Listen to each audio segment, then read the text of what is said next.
ఒకటి, అలాగే వాలంటీర్ వ్యవస్థ ద్వారా అవన్నీ కూడా అద్భుతం.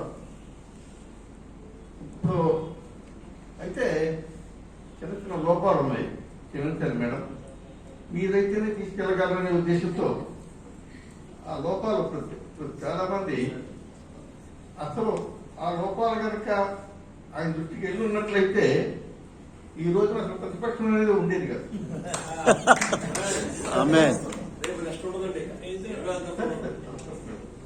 ఉండేది కాదు అసలు ప్రతిపక్షం, తెలుగుదేశం అసలు ఉండేదే కాదు.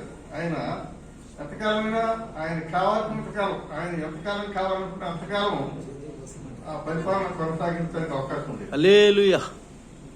కాకపోతే చిన్న చిన్న పొరపాటు ఆయన దృష్టికి ఇల్లు ఉండవు, ఎవరు చెప్పరు, సాహసించరు, అందరూ అందరూ తప్పుడు కొడతాం, బెట్టింగ్ చేస్తాం, అంటారే డబ్బా కొడతాం, డబ్బా కొడితే ఆయన ఇప్పుడు ఇంటెలిజెన్స్ సహా డబ్బా కొడతారు. ఇంటెలిజెన్స్ డిపార్ట్మెంట్లు ఉంటాయి, వాళ్ళు కూడా డబ్బా కొడతారు. డబ్బా కొట్టి ఆయన దృష్టికి తీసుకెళ్తారు. ముఖ్యంగా చాలా మందికి బాధ కలిగించేది రాజధాని వ్యవహారం. 29,000 మంది రైతులు త్యాగం చేసి, వాళ్ళ రైతుకి భూమి అంటే ఎంత ప్రేమో తెలుసు అందరికి, నేను రైతుని. భూమి అంటే చాలా ప్రేమ ఉంటుంది, బిడ్డల కంటే భూమిని ప్రేమిస్తాం. అటువంటి భూమిని త్యాగం చేసి 29,000 మంది రైతులు 35,000 ఎకరాలు ఇస్తే దాన్ని ఆ రకంగా పాడుపెట్టడం అనేది చిన్న అది ఒక సమస్య. అది మరి ఆయన దృష్టికి ఎందుకు వచ్చిందో ఆలోచన తెలీదు, దాన్ని ఎవరు బయటపడతారో తెలీదు. అటువంటి మరి అటువంటి కనుక తెలుస్తుంది. అలాగే అంతకుముందు ప్రభుత్వం ఎవరైతే ఉన్నారో వాళ్ళు ప్రారంభించిన కార్యక్రమాలను కొన్నింటిని మధ్యలో ఆఫ్ చేశారు, అవి కొనసాగించాల. ఇప్పుడు ఏలూరులో ఉన్నాయి కిట్కో ఇళ్ళు అని దాదాపు ఒక 600-700 ఉన్నాయి. అవి మరి ఎందుకు ఆఫ్ చేశారో తెలియదు, ఆఫ్ చేశారు. కొన్ని అన్ని ఎక్కడెక్కడ. నిన్న పోలవరం వెళ్ళాం మేము. పోలవరం వెళ్తే నిన్న ఏదో ప్రాజెక్టుకి వెళ్తే కొన్ని వేల లారీలు, టిప్పర్లు, జేసీబీలు, మిషనరీ అంతా కూడా పడిపోయి ఉంది. అంటే ఇటువంటి ఆయన కావాలని చేసింది అమ్మ, నేను ఆయన దృష్టికి అవ్వలేదు. అందరూ డబ్బా కొట్టడం సరిపోయింది తప్ప ఒక మేడం గారి సమర్థులు అది మళ్ళా ఆయన పరిపాలన వస్తారని అనుకుందాం. వస్తే కనుక ఇటువంటి పొరపాట్లు ఆయన చేయకుండా ఉంటే ఆయన ఎంతకాలం కావాలంటే అంతకాలం ఈ రాష్ట్రాన్ని పరిపాలించడానికి అవకాశం ఉంటుంది. ఈ విషయాలు నెగిటివ్ విషయాలు జనరల్ గా చెప్తే నచ్చదు. వైద్యుడు జబ్బు చెప్పాలండి, వైద్యుడు జబ్బు చెప్పాలి. అటువంటి నాకు తెలిసిన 2-3 ఇప్పుడు మొట్టమొదటి రాగానే ఆయన వాటిలోనే ప్రజావేదిక అనేది ఒకటి, అటువంటిది కూడా చాలా సున్నితమైన విషయాలు.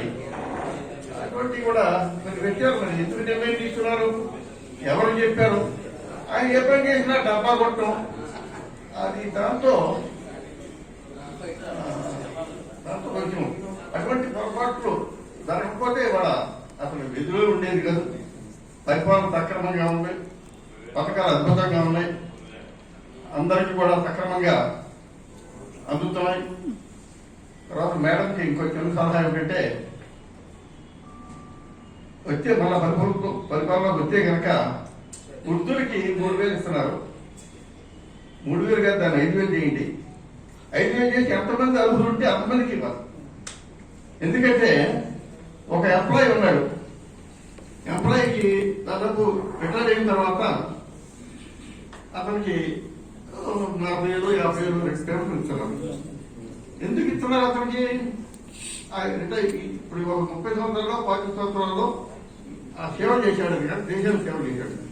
అలాగే ప్రతి మనిషి కూడా ఈ సంఘంలో అదే అభివృద్ధి కోసం, సంఘం డెవలప్మెంట్ కోసం అందరూ కూడా ఎవరు కృషి చేస్తారు. కూలి పని చేసేవాడు కూలి పని చేస్తాడు, వడ్డల పని చేసేవాడు వడ్డల పని చేస్తారు, పాత్రలు పని చేసేవాడు పాత్రలు పని చేస్తారు. ఏ పని అయినా సరే ఎవరి కృషి, అందరి కృషి ఉంది, సమిష్టి కృషి ఉంది. వాళ్ళకు కూడా పెన్షన్ ఇవ్వదలుచుకుంటే అందరికీ ఇవ్వాలి. అందరికీ ఇచ్చి కొన్ని ఖర్చులు తగ్గించుకోవచ్చు.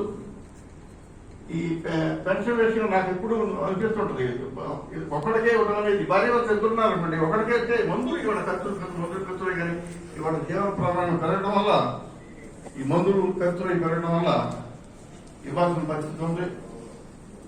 ఇంకా ఖర్చులు తగ్గించుకోవచ్చు. మనం ఏంటంటే బియ్యం, ఉచిత రూపాయి బియ్యం అనేది ఎవరు వాడరు, అందరూ అమ్మేటివే. రూపాయి కోసం బియ్యం కోసం దాన్ని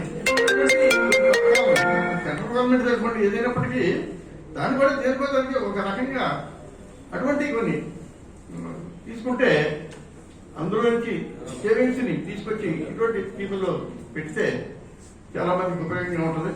తర్వాత చాలా మీ అందరికి కూడా మరొకసారి ధన్యవాదాలు తెలియజేస్తూ మీరు ఏదైతే అనుకున్నారో అది కావాలని కోరుకుంటూ సెలవు తీసుకుంటాం. జై హింద్.